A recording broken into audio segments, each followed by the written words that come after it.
Buenos días. Tomás Melendo Granados, nuestro primer expositor, nació en Melilla, España.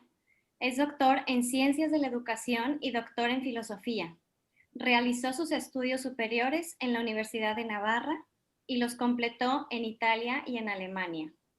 Obtuvo el Premio Extraordinario de Licenciatura y Doctorado concedidos por la Facultad de Filosofía y Letras de la Universidad de Navarra. Durante un tiempo ejerció su actividad docente e investigadora en Roma, Pamplona y Madrid.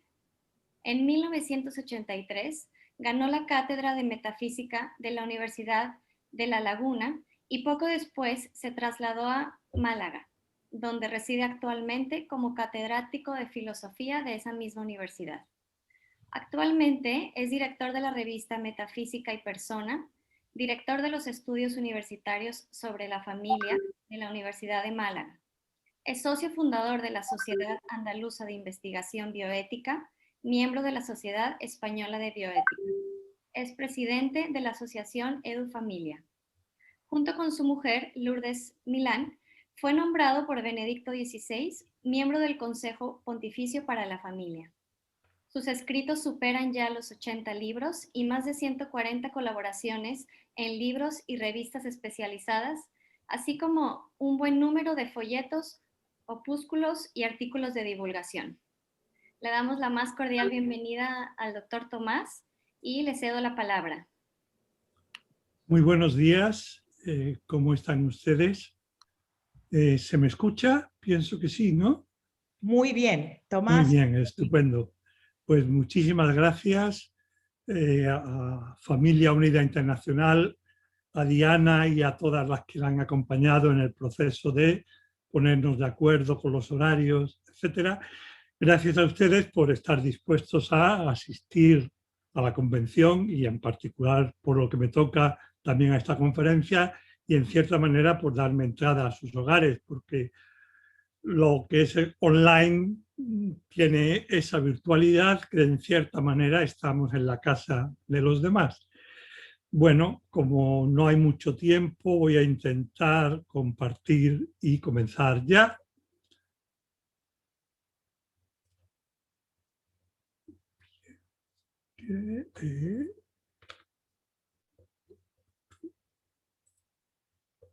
Bien, podemos comenzar ya. El título, como han sabido, casi me pisan la conferencia, pero el título es sobre la felicidad y en particular paradojas de la felicidad en el matrimonio. Supongo que la mayoría de ustedes conocen la anécdota relativamente célebre de esa persona que se apostó con un grupo de amigos que él llegaría al Polo Norte con trineo y perros en 25 días. Aceptaron la apuesta, preparó la expedición, comenzó, llevaba todos los instrumentos oportunos, iba avanzando, todo parecía salir a pedir de boca, estaba ya cerca y cuando quedaba muy poquito, de pronto hace las mediciones y se da cuenta de que está más lejos que unas horas antes y que unos días antes, se asombra, repasa otra vez los distintos instrumentos, vuelve a mirar con más atención y advierte que todavía está más lejos, la dirección es la adecuada, él sigue avanzando, azuza a los perros, pasan unas horas y está todavía más lejos. La mayoría de ustedes sabrán, y si no se imaginarán, que esta persona lo que le ocurría es que estaba en un iceberg que se había desprendido del polo y que viajaba en dirección opuesta a la que él recorría y lo hacía a una velocidad mayor de aquella con la que él avanzaba. De tal manera que aunque todo lo que él sabía parecía indicar que estaba acercándose, de hecho estaba alejándose de la que era su meta. Este es un ejemplo, entre otros muchos, y pienso que un ejemplo sencillo de lo que es una paradoja. Una paradoja es una contradicción aparente. Se nos presenta a nosotros como algo que no tiene sentido. Nuestro amigo lleva días viajando en la misma dirección, bien apuntando a su meta y va avanzando y de pronto, sin modificar nada, empieza a retroceder aquello es algo que no se comprende, no hay manera de explicarlo, pero no deja de ser, si es paradoja, es una contradicción solo aparente, porque como en el caso que acabo de poner, falta siempre algún dato que no se tiene en cuenta, hay algo que está equivocado, algún elemento fundamental se ha confundido con otro, y esto nos lleva a no advertir lo que, cuando ya recuperamos la perspectiva adecuada, sí se hace más visible y se torna más claro. A mí me gusta mucho la paradoja del borracho. Por un lado porque es en cierta manera simpática, y por otro motivo que les diré al terminar de contarla.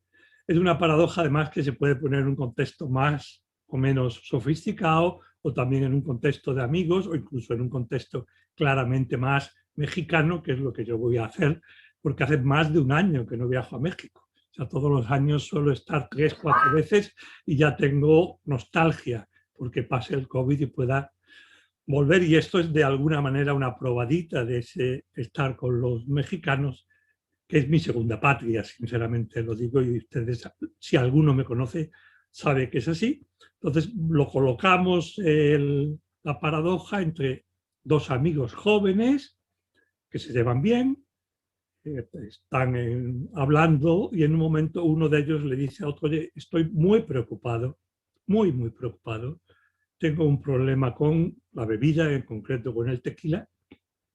Y el otro le dice: pues nada, cuéntame, a ver si puedo echarte una mano. Y es que no me vas a entender, no te lo quiero contar, cuando lo he intentado la gente no me comprende.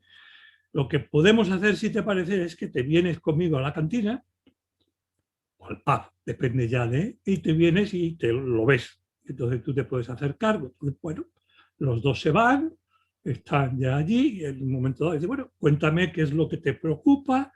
Dice: mira, vamos a hacer la demostración. Entonces agarra, se sirve 10 tequilas y se los bebe. Del tirón los 10, y el otro lo está mirando, observándolo, y yo no noto nada. ¿Cuál es el problema? Entonces, dice: espera un momento. Se sirve 9 tequilas, se los bebe también del tirón, y el otro también sigue todavía estupefacto, no ve claramente qué le sucede. Entonces se bebe 8, 7, 6, 5, 4. Cuando ya va por 3, se los bebe y se queda mirando, y el otro le dice: ¿qué es lo que pasa? Y dice: no te das cuenta, cuanto menos bebo, más borracho estoy. Les decía que esta es una paradoja que tiene más o menos gracia, es obvia, pero había un segundo motivo, y es que todos nos damos cuenta de lo que ha ocurrido. Lo explicaremos de un modo u otro, sabemos lo que está ocurriendo, no se ha interpretado bien los datos, y la cuestión de fondo es que con la felicidad ocurre algo muy parecido. Algo ha apuntado Monseñor con los índices de felicidad, la manera de buscar, encontrar la felicidad. La gran paradoja de la felicidad se puede expresar en una sola frase. Es como el leitmotiv de lo que yo les voy a ir exponiendo en función del tiempo que me vaya quedando, que es muy clara, y me parece que la mayoría de nosotros, quizás todos la hemos comprobado, que se puede formular así: la felicidad solo se consigue cuando no se la persigue. La felicidad solo se consigue cuando no se la persigue. Esto ha estado bastante claro durante siglos. Creo que la mayoría de nosotros lo tenemos claro por experiencia y por lo que sabemos de otras personas, por el estudio de la historia, y sin embargo, hoy parece que no se vive de acuerdo con ello, que no se capta lo suficientemente.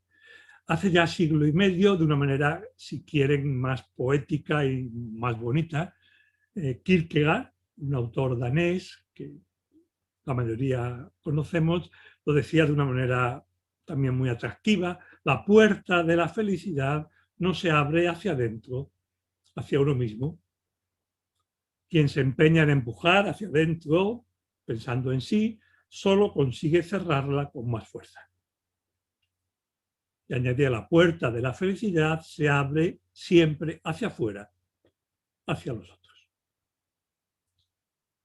Esto era 1850, más o menos, cuando Kierkegaard ya vio la necesidad de advertirlo.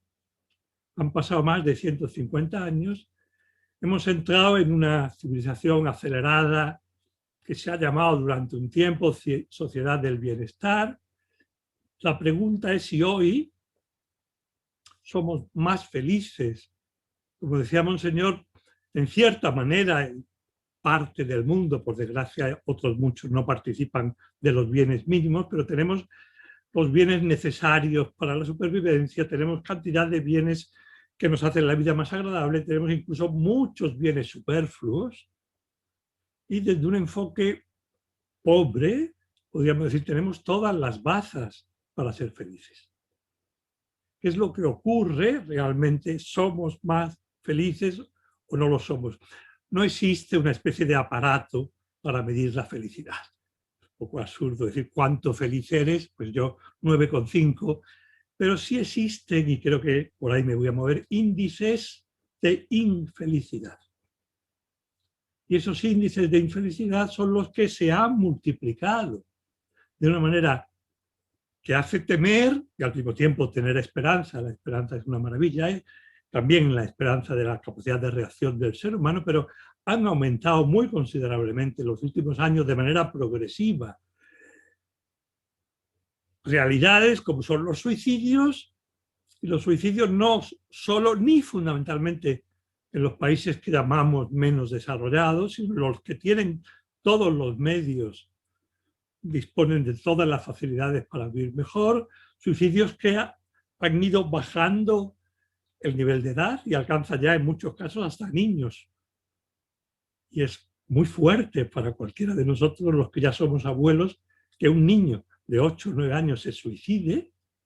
Es como una llamada de atención fortísima, a punto, separaciones y divorcios. Hay muchos motivos de todo esto,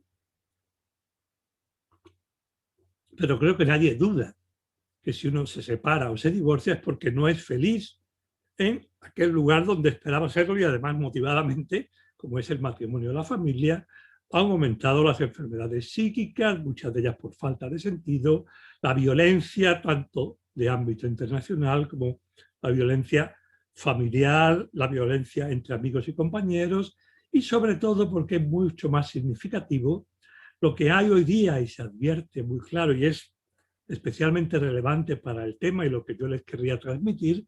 Lo que hoy observamos es una búsqueda directa y obsesiva, a veces se dice compulsiva, pero es la manera de decir lo mismo, de placer, gratificación, en 4, 5, 6 líneas que son como muy claras y muy obvias. Las cifras al respecto son escalofriantes, por tanto no las menciono porque creo que están en la mente de todo. El consumo variado de sexo en las mil formas, directo, pornográfico, etcétera, drogas, alcohol, adicciones del comportamiento, que son quizás las que están subiendo y las más fáciles de contraer y más difíciles de combatir, como puede ser a las pantallas. Esto que la imagen que tú has visto la tienes en la mente, no hay manera de eliminar el foco o la fuente. Todo esto nos parece indicar que, a pesar de que tenemos los medios para alcanzar la felicidad, o eso parece, y sobre todo a pesar de que andamos en pos de ella, somos menos felices que cuando no ocurría esto, o cuando nosotros mismos no nos ocurre esto. Han entrado en juego, y lo menciono solo para dejar el tema del todo centrado. Esta es una frase de un psiquiatra español que falleció hace unos años, Juan Cardona Pescador, que es muy clara. En la misma medida en que un individuo empieza a buscar directamente la felicidad o a esforzarse por conseguirla, exactamente en la misma medida no puede alcanzarla. Cuanto más se esfuerza por lograr, tanto menos la consigue. Por lograrla, tanto menos la consigue. Esa es la paradoja. Parece que no es lo que ocurre habitualmente. Yo quiero hacer algo, me empeño, pongo los medios y lo logro. Aquí ya, como la mayoría sabrá, fue Víctor Frank el que trató este tema muy a fondo, y también la idea es la misma La felicidad no puede intentarse como objetivo directo, sino que solo llega a producirse cuando no es directamente perseguida. Al contrario, cuanto más se busca la felicidad en sí, más se pierde. De nuevo, la paradoja, como creo que está muy clara, ya no me voy a detener más en ella, sino cuál es el dato que falta. ¿Qué es lo que quizás a ustedes y a mí quizás ahora menos porque llevo años, fue uno de los temas con los que comencé a trabajar hace muchísimos años, pero quizás algunos digan, bueno, ¿qué es lo que ocurre? ¿Por qué sucede esto con la felicidad? ¿Por qué es verdad? Y pienso que lo es, que hay tantas personas hoy día insatisfechas, tremendamente infelices, precisamente cuando están de una manera clara persiguiendo la felicidad, la dicha, el goce. Hay muchos modos de decir que no son sinónimos, pero que están en la misma línea de algo que gratifique mi existencia. ¿Cuál es el dato que falta? Hay diversas maneras de explicarla. Yo querría ir un poco al núcleo de la cuestión, en el plano tanto natural, que es en el que más me muevo, como también en el sobrenatural, pero sobre todo me voy a mover como filósofo en el natural. Lo que falta en el fondo es la conciencia de la grandeza de la persona humana. La hemos perdido de vista uno mismo. Y culturalmente, yo diría más culturalmente que individualmente, y eso se realimenta. Culturalmente, incluso la idea de dignidad de la persona es algo vacío, no tiene dónde situarse, porque la dignidad es el valor de lo que es un bien en sí mismo. Y hoy lo que se aprecian son los bienes útiles, los bienes placenteros. Entonces, no nos damos cuenta que el ser humano es mucho más, por supuesto, que un animal, que es el punto de comparación, y que no puede ser feliz, por más que eso le ofrezca gratificaciones momentáneas, con pequeñas cosas o medianas cosas, ¿no?, de corto alcance, sino que la capacidad de buscar lo bueno en sí, y diría al margen de las gratificaciones, que viene más bien como una consecuencia, y esta es la idea de la capacidad de abrirse a los demás, la capacidad de alcanzar a Dios, es tal que el intento de colmar esa grandeza con pequeñeces es algo que está necesariamente condenado al fracaso. O van a ver en el desarrollo esta idea, recuperar la grandeza de la persona, también de las que dan la impresión de que se han autodestruido. O sea, no hay que desechar nunca a un ser humano. Cualquiera tiene siempre capacidad de reacción cuando le sabemos tocar en el corazón. Cualquier hijo, por más que nos parezca, el cónyuge si es el caso, pero el hijo, por más que nos parezca que lleva una vida que no es la que nosotros hubiéramos querido, siempre, siempre, siempre, siempre, si sabemos quererlo más y más, hay capacidad por su parte y con la ayuda de Dios y a veces con la ayuda de profesionales de volver a una vida satisfactoria. Aparte de esa cuestión de fondo, vamos a algunos puntos que nos ayuden, y este es uno muy claro, que estaba ya claro, como aquí lo hago ver, la imagen que aparece difuminada es de Aristóteles, y Aristóteles es un pagano, por tanto sin influjo de la fe, pero con una razón bien utilizada. Ya distinguía dos aspectos de la felicidad que son muy importantes. Son la felicidad como plenitud, lo que suele llamarse una vida lograda, como si quieren como perfección, como desarrollo, como crecimiento, como bondad. La felicidad como el crecimiento de la persona y la felicidad como dicha, como satisfacción, como estar bien en la propia piel, como disfrutar. No era lo mismo, para Aristóteles eran dos aspectos de una realidad compleja, dos aspectos de una realidad compleja, en los cuales el más importante era el primero. Cuando Aristóteles dice que todo hombre anhela la felicidad, no quiere decir, como interpretamos, que tiene derecho a ser dichoso, sino más bien, aunque habría que matizarlo, pero para entenderlo, que tiene el deber de hacer de su vida algo grande al servicio de los demás. Lo que Aristóteles quiere decir es que todo ser humano tiene como un impulso constitutivo a desarrollarse, crecer como persona, y es algo precioso Aristóteles, muy bonito. Un hombre no puede ser feliz sin amigos. Ya varias razones, pero la más profunda es porque si no tiene amigos, no tendría a quién entregarse. y por tanto no tendría capacidad él tampoco de crecer como persona y de alcanzar como consecuencia la dicha. Si hoy ustedes se preguntan a sí mismos o le preguntan a sus amigos, es lo que hay en el ambiente y por tanto hay que asumirlo como tal. Si es feliz, pues echará un vistazo así, está contento, no está contento, ninguno responderá, no ser que sea un filósofo muy cursi, si lleva una vida lograda. O sea, hoy la felicidad se entiende fundamentalmente como dicha y solo como dicha. Y eso ya es parte del problema, porque se está eliminando del conjunto de la realidad un elemento que es básico y por tanto surgirá la paradoja.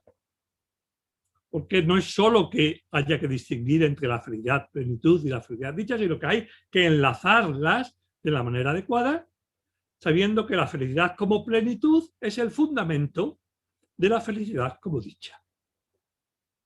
Frankl, al que me he referido antes, esto ya lo explica mucho más claro Tomás de Aquino, y dice que el gozo no es propiamente la felicidad, sino algo que sigue a la felicidad, como elemento necesario que la acompaña, pero no es el núcleo.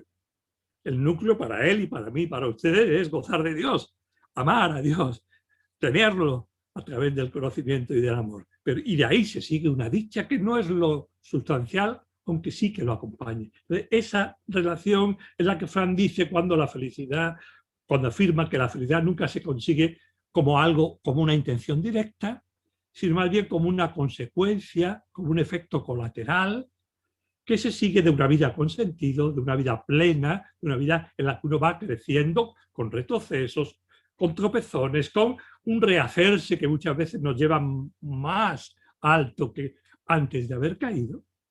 Y esto creo que es muy claro, se puede decir que la felicidad entendida como dicha, enseguida abandono esta disquisición, pero creo que ayuda a plantear bien la cuestión, la felicidad como dicha sería algo así como la resonancia subjetiva en nosotros, lo que experimentamos conforme vamos creciendo como personas. Conforme vamos siendo mejores personas, que es lo que en el fondo, ni siquiera eso es lo que buscamos, lo que tenemos que buscar es el bien de los demás. Y cuando nos entregamos a los demás, crecemos y como consecuencia, sin esperarlo, nos sentimos dichosos. Y nos viene como algo sobrevenido, no porque no la queramos, sino porque no estaba en nuestro horizonte. Nosotros teníamos la cabeza y el corazón borracho de amor al cónyuge, a los hijos, a los amigos, y la felicidad de pronto nos llega y la agradecemos, pero no era algo que buscáramos ni que rechazáramos, que sería terrible. Simplemente no era algo que estuviera en nuestro horizonte. La tenemos situada donde debe estar. Lo que nos mueve no es nuestra dicha, sino algo mucho más grande, que es el bien de los demás. Esa resonancia subjetiva yo creo que se puede entender con ejemplos muy sencillos para poder seguir avanzando. Cada una de nuestras facultades, el oído, la vista, el tacto, el conjunto de todas ellas, la memoria, la imaginación, el entendimiento, la voluntad, cuando esas facultades actúan de una manera adecuada, de una manera conforme y sencilla, sin problemas, sin esfuerzo, cuando se comprende algo directamente, esa facultad crece y como consecuencia nos hace disfrutar. Se puede decir que igual que el dolor es síntoma de que algo va mal, o en nuestro organismo físico, o en nuestro organismo psíquico, o en nuestro espíritu, el dolor es síntoma de que algo va mal y es bueno que exista el dolor para poder evitar la causa del dolor. La satisfacción es algo que surge como consecuencia del buen funcionamiento en distintos ámbitos. Cuando estamos escuchando una música agradable, gozamos con ella porque, digamos, nuestra capacidad auditiva unida a toda nuestra persona está funcionando de una manera adecuada. Cuando contemplamos un paisaje o nos dejamos acariciar por la brisa del mar en el amanecer o en el atardecer, cuando contemplamos un cuadro, este es de Sorolla, que es uno de mis pintores favoritos, disfrutamos porque hay una armonía, como decía Monseñor, entre lo que vemos y nuestra capacidad de ver. Está actuando de una manera adecuada y eso la gratifica. Cuando vemos a una persona atractiva, también disfrutamos noblemente con la vista. Cuando tenemos un trabajo bien acabado, creo que hay pocas cosas en la vida que den más satisfacción que hacer a fondo y a conciencia el propio trabajo, pensando en el bien de los demás, sino ya no sería ni a fondo ni a conciencia. Cuando tenemos una conversación con nuestros amigos, en todos esos casos hay, por decirlo así, estos dos elementos, un crecimiento de una facultad o conjunto de facultades y la consecuencia, una satisfacción, en situación normal, una dicha proporcional a nuestras aficiones, a lo que estamos en ese momento recibiendo. Esto sería un mecanismo que es muy normal en la vida de todos los seres humanos. Algo crece en nosotros y la respuesta emocional es normalmente, si no hay una disfunción, la satisfacción que consigue, que sigue a ese crecimiento. La felicidad vendría a ser la resonancia subjetiva en respuesta al crecimiento de la persona como tal.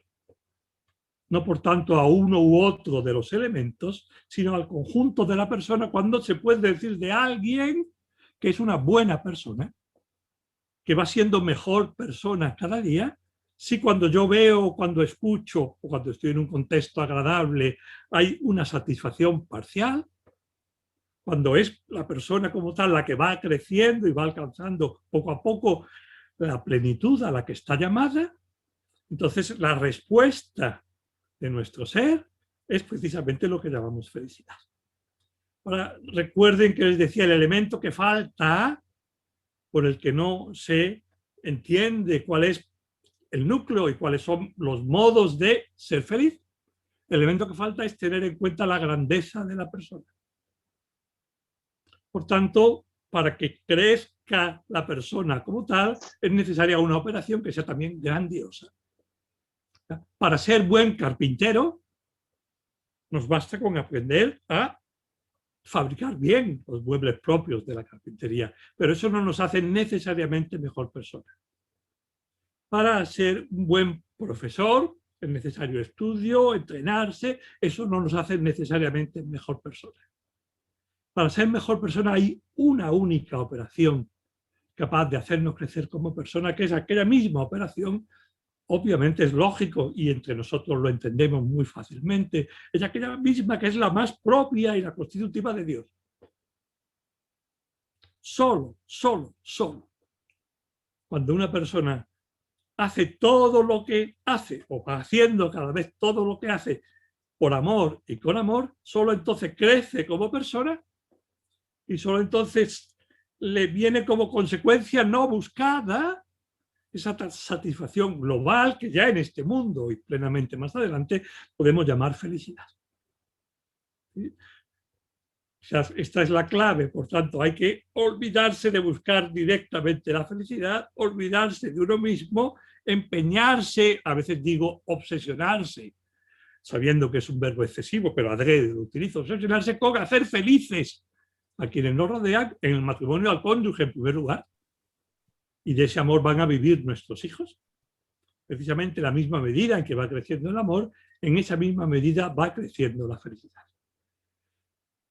Me parece que esto nos lo enseñó muy claramente el Concilio Vaticano II, y Juan Pablo II es la cita que más repite a lo largo de todo su magisterio, la cita que más repite por escrito y verbalmente, es esta: el hombre, única criatura terrestre que Dios ha creado por sí mismo, no puede encontrar su plenitud, y añado yo, y por tanto su felicidad, sino en la entrega sincera de sí mismo a los demás. Les pido, estamos relajados porque vamos bien de tiempo y en familia, y yo voy a dar unas pinceladas nucleares, ¿no? Pero les pido que nos detengamos para ver la formulación. La formulación es excluyente. San Juan Pablo II no nos dice entonces y ahora, y ojalá que nos sople a todos para que se nos meta muy dentro del corazón, no nos dice que el hombre encuentra la plenitud a través de la entrega.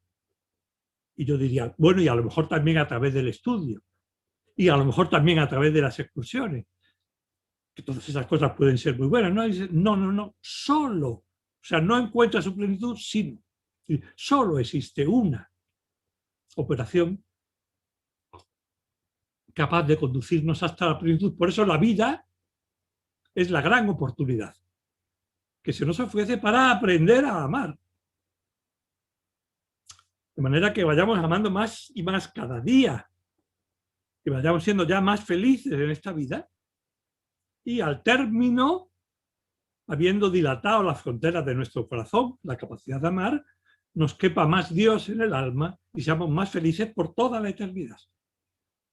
Solo en la medida en que incrementamos nuestra capacidad de amar, vamos siendo mejores personas y por tanto ya aquí más felices y plenamente felices en el cielo. Esto, la felicidad es consecuencia directa de la entrega. Creo que es una idea que hay que meterse muy a fondo en el alma y pedirle a Dios que nos haga llevar a la vida. O sea, no hay otra manera de ser feliz más que olvidándose de la felicidad y entregándose por amor a todos ordenadamente, y el primer objeto, la primera, es nuestro propio cónyuge, porque así lo hemos elegido libremente y los lazos de la libertad son en el ser humano más fuertes que los de la sangre. Yo suelo poner un ejemplo de esta idea como para acabar de que se entienda. Comparo a la persona humana con el mejor pianista de todos los tiempos. El mejor pianista de todos los tiempos es alguien excelente, por eso es el mejor. Igual que la persona humana es grandiosa. O sea, no se puede exagerar la grandeza de la persona humana. Pero el mejor pianista y la persona humana somos los dos seres limitados. Y por tanto tenemos que seguir perfeccionándonos. Con el mejor pianista vamos a verlo y luego lo pasamos a la persona porque es muy claro. Precisamente porque se trata del mejor, primero, tiene que seguir intentando mejorar, porque si 2 o 3 meses se abandona, le entra la pereza, ya no se esfuerza, no se empeña con seguir progresando, muy pronto deja de ser el mejor pianista de todos los tiempos. Muy pronto. Necesita, es lo que decía San Agustín y que se aplica al amor de una manera muy clara. El amor o lo hago crecer alimentándolo día a día o lo estoy matando. No se puede conservar. Lo mismo ocurre aquí con esta capacidad, o la estoy haciendo crecer o la estoy matando. Ahora es el mejor pianista, no lo olvidemos. Por tanto, a él para mejorar no le bastan esas actividades con las que solemos o suelen empezar y ir adquiriendo soltura los que estamos comenzando. A él no le basta hacer escalas, no le basta una interpretación más o menos rutinaria. Ese tipo de actividad que sería válido para quien es menos, no es suficiente para el mejor pianista, precisamente por su grandeza. Para él seguir creciendo como pianista tiene que crear, ya sea en la interpretación, ya sea en la composición. Cualquier acción que sea menos que crear no es suficiente para hacer crecer a él, precisamente porque se trata del mejor. Algo análogo sucede a la persona humana con la felicidad, precisamente porque se trata de una realidad grandiosa. Por eso mismo, solo a través de esa operación, que es la operación del amor, podemos crecer como personas y por tanto podemos ser felices. La aplicación o la visión de todo esto en el matrimonio me parece que es bastante clara, es estrictamente la misma y se dan las mismas paradojas que se encuentran en el resto de la vida, pero llevadas al extremo porque, como también nos recordaba Monseñor, el matrimonio es para la mayoría de nosotros, excepto los sacerdotes y las consagradas que hay, para la mayoría de nosotros es el camino que Dios quiere, tanto para nuestra mejora humana como para nuestra santificación. Es a través del matrimonio como tenemos que ir creciendo como persona. Por tanto, yo diría, el deber primordial que tengo en lo humano es el empeño constante por querer en cada momento un poquito más a Lourdes, que es mi esposa y a quien gracias a Dios quiero con locura después de muchos años de casado, y la quiero cada día más. Y les digo algo que también lo repetiré al final: siempre que tengo una intervención de este tipo tengo como 2 propósitos en mente. Uno, obvio, es intentar no hacerlo demasiado mal y ayudar al menos a alguno de los que me escuchan.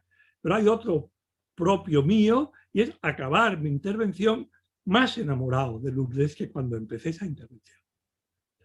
Es bastante lógico que se plantee la cuestión de la felicidad unida al matrimonio y unida a la familia.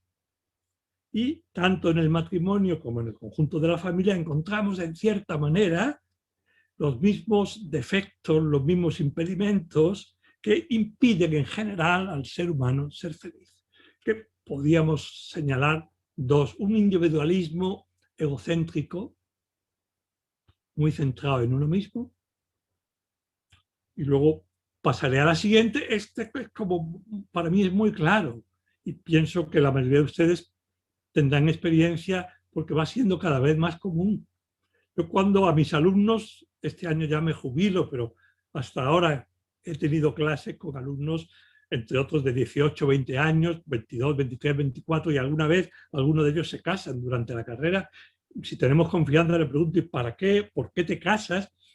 A veces no saben qué decirme, porque ya toca, porque llevamos muchos años conviviendo, pero hay muchas veces que me dicen: para ser feliz. Y yo les digo, si tengo confianza, pues has equivocado el camino. Existe un único motivo para casarse, un único, ¿eh? Aparte de todos los que puede haber como que adornan, pero uno.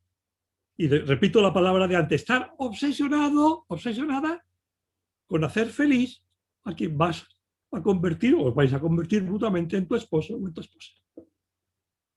A veces estos mismos chicos me preguntan: don Tomás, ¿y cómo puedo estar seguro de que yo voy a ser feliz en mi matrimonio?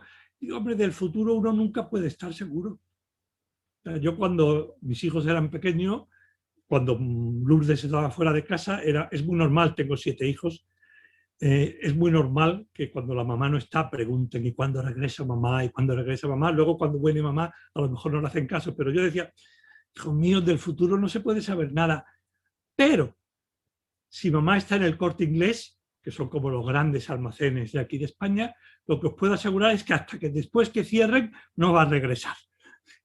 Era algo como muy para que se les quedara claro que del futuro no. Pero yo les decía a esos chicos que me preguntaban: ¿cómo puedo estar feliz? ¿Cómo puedo asegurarme? ¿Cómo puedo estar seguro de que voy a ser feliz? Si tú estás totalmente dispuesto a poner de tu parte todo, todo es todo, lo que esté en tu mano y en tu cabeza y en tu corazón, para hacer feliz a tu novia o a tu novio, y has tenido la prudencia de contrastar que él o ella tiene la misma disposición, yo te puedo decir que es bastante probable que seáis felices. Tendréis dificultades, habrá que aprender a gozar del matrimonio. Ojalá en las preguntas salga este tema, que ahora no quiero tratarlo, pero ¿qué ocurre muchas veces? Y eso lo advierto en ocasiones con tristeza, en matrimonios jóvenes que vienen a hacer consultoría con Lourdes o conmigo y llevan un rato hablando y casi se quitan la palabra el uno al otro. Muchas veces lo nuestro es simplemente dejar que hablen, y es porque yo, porque yo, porque yo. Y me acuerdo la primera vez que nos ocurrió a los dos a la vez, sin decirlo, que pensamos por dentro: a esto lo que les ocurre es que no se han casado. Han hecho todo, incluso si hay sacramento, pero cada uno sigue con su ego y con su proyecto, y si la otra persona lo apoya y le facilita, perfecto. En cuanto no le apoye, ya aquello no tiene sentido, porque no ha hecho algo que en mis tiempos incluso se empleaba la expresión, y en algunos de ustedes, que son todos mucho más jóvenes también, es decir: bueno, yo me quiero casar contigo porque veo que junto contigo, es un poco cursi la expresión, podemos crear un proyecto de vida común. O sea, esa posibilidad de crecer, olvidándote de tu yo pequeñito y de tus ilusiones pequeñas, y poner toda esa capacidad al servicio de algo mucho más grande, que es tu matrimonio, que es tu familia, y que en último término, como veremos en los minutos que nos queda, va a ser toda la humanidad. Por el contrario, en muchos casos siguen ya casados, incluso con hijos, con varios años, siguen pendientes del propio ego, dando vueltas al yo, y no pueden hacer que el matrimonio crezca y no pueden, por tanto, ser felices, y muchas veces acaban en la ruptura. El otro gran defecto, por el tiempo que tenía, querido señalar solo dos, es quizás más difícil de captar y preferible para ustedes, que tienen mucha más formación que la media. Y es como, sin darse cuenta, quizás no teóricamente, pero en el fondo, vivir lo que llamo invirtiendo el influjo, la dirección del influjo entre el matrimonio, la familia y la sociedad. sea, perder de vista algo que me parece que es muy claro y que solo lo enuncio porque quiero seguir, algo que es clarísimo es que la vida va de dentro a fuera. Por tanto, si yo lleno mi matrimonio, lo lleno yo, en primera persona, no Lourdes, yo. Por tanto, cada uno de ustedes, yo, no el cónyuge. Si yo lo lleno de mucho amor, y mucho amor quiere decir meter la cabeza y el corazón, dedicar tiempo a estar con el cónyuge, tener detalles y una larga retahíla que en lo que les he enviado por escrito están, como 30 consejos en esta idea. Si yo lleno mi matrimonio, no dejo que lo de fuera entre en el matrimonio, sino que ese amor que hemos creado rebosa, da vida a nuestros hijos y es aquello que alimenta el crecimiento de nuestros hijos. Tomás de Aquino, en este sentido, tiene una hondura maravillosa, refiriéndose precisamente a los hijos. Dice, aquello que ha sido la causa del surgir de una realidad, y insisto que se refiere a los hijos, debe ser también la causa de su desarrollo. Los hijos han nacido del amor mutuo del papá y la mamá, son la síntesis de ese amor más el amor de Dios, y los hijos necesitan, para crecer y desarrollarse, del amor de papá a mamá y de mamá a papá, más incluso que del amor hacia ellos. Donde se alimentan de ese amor conjunto, que es el que ha dado la vida y el que permite crecer la vida. Y ese amor que surge en cada matrimonio, después rebosa en la familia y se expande hacia la sociedad. Es también otra de las ideas que San Juan Pablo II nos dejó muy clara y la que a mí personalmente me llevó, sin abandonar mi profesión, yo soy filósofo, espero que no se me note demasiado, porque eso asusta, no fue abandonarla, sino dedicar una atención preferencial a trabajar en temas de familia, cuando le oí esto que quizás sea lo más conocido para todos nosotros.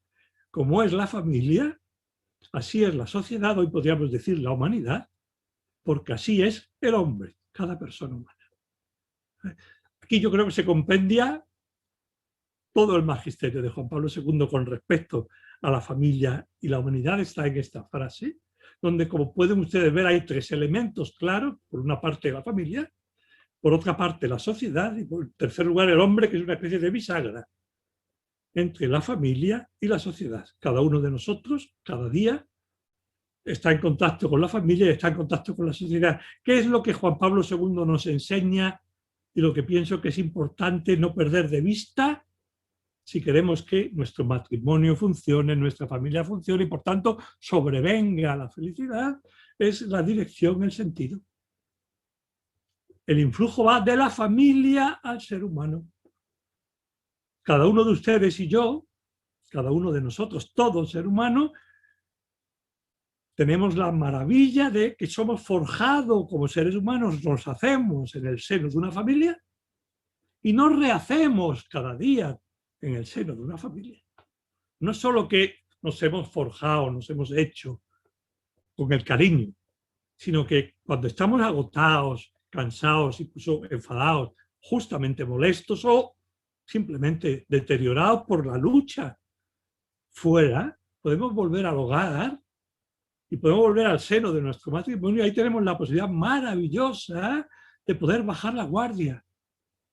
Cuando yo estoy solo con Lourdes o con mis hijos, pero más con ella, no tengo que demostrarle nada. Ella a mí, yo a ella no nos queremos ni porque yo sea el mejor, ni el más listo, ni siquiera ahora el más pelón, el más calvo. No, me quiere porque decidió en un momento de su vida quererme y hacer de mi felicidad su proyecto, como yo hice de su felicidad mi proyecto. Eso cuando yo vuelvo a casa, si estoy cansado, le pediré que me apapache, y si estoy tenso, le pediré, ahora ya no viven en casa más que uno o dos, que me quite a los niños porque si no los piso. Pero ya les puedo decir con toda paz, hoy estoy de mal humor, hoy estoy nervioso, por favor, perdóname, me voy a quitar de en medio. Pero esa persona que se hace y se rehace en familia, este es el punto clave, esa persona es la que luego, cada día, ahora desde dentro, sale a la sociedad en sus distintos ámbitos y va dando a la sociedad aquel tono de familia que ha aprendido en su hogar y que recupera cada día en el seno de su propia familia. De tal manera, recojo ahora una idea que me parece bonita por sintética de un sociólogo italiano que dice que civilizar es hacer familiar lo no familiar. Civilizar es hacer que las relaciones entre los seres humanos, que son muy dispares y tienen que ser muy dispares, pero estén todas presididas por lo que preside las relaciones en la familia, que es precisamente el amor entre los cónyuges. Con esto daría paso, me quedan 3-4 minutos, Diana sabe que me puede cortar cuando le parezca. Vamos muy bien, Tomás, muy bien. Pero hay otra frase de San Juan Pablo II que ha sido probablemente la que más me ha hecho pensar y la que más me ha ayudado a plantear todas las cuestiones de matrimonio, sobre todo, y de familia. Y son estas que les voy a poner en pantalla para que leamos.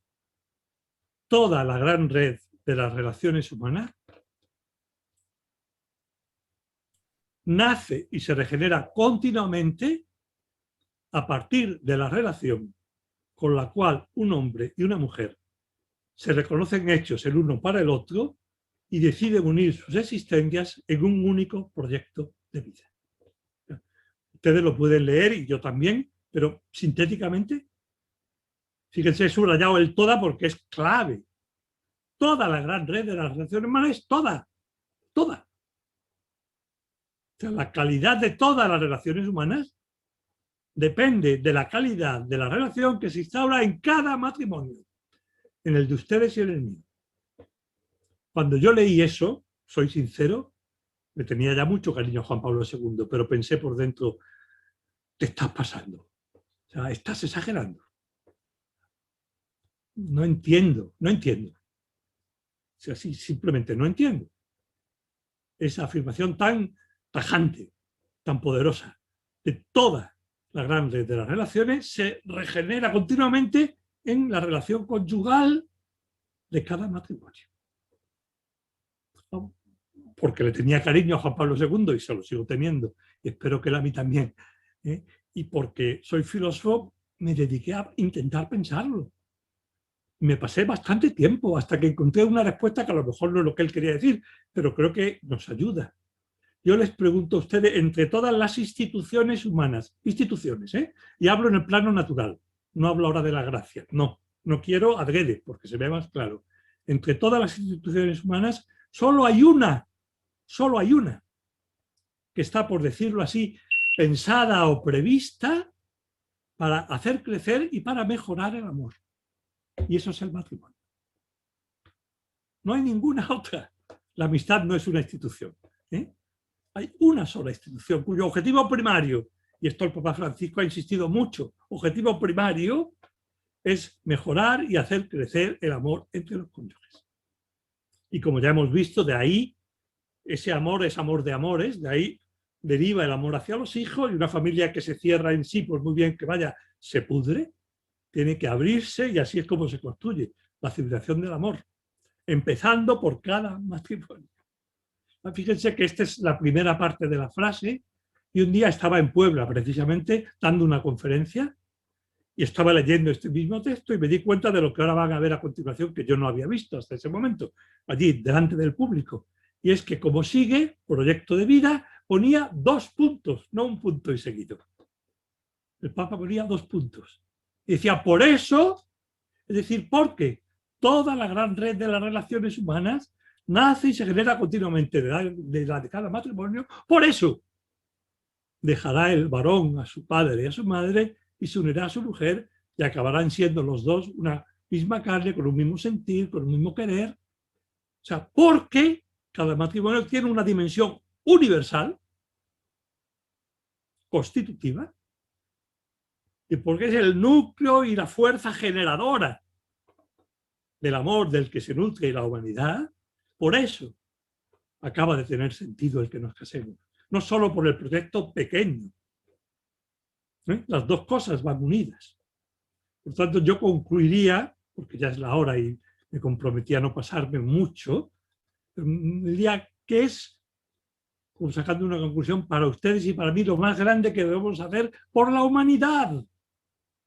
Lo más grande que ustedes y yo podemos hacer por la humanidad es empeñarnos constantemente, pensando en todo, pero empeñarnos constantemente en querer más a nuestro cónyuge. Les decía que ese iba a ser el final, iba a ser lo que ahora puedo hacer yo por ustedes, por todas maneras, lo mejor que puedo hacer en este momento y en cualquiera, es empeñarme en querer un poquito más y mejor en cada instante a Lourdes, mi esposa, a la que, como les decía antes, y es una gracia por la que a Dios no le acabo de bendecir, la quiero cada día más porque es muy fácil de querer. Con esto, muchísimas gracias. Les dejo aquí algunas referencias que me dijo Diana que lo hiciera, de un libro donde recojo mucho más de lo que he explicado, y del canal de YouTube y del Facebook. Esto probablemente lo van a tener luego. No sé, Diana, si te parece bien que termine aquí. No sé si los he agotado demasiado, si es así les pido perdón. No, Tomás, ha sido un gusto escucharte, un gusto tremendo. Muchas gracias. Y tenemos por el chat algunos comentarios que me gustaría leerte.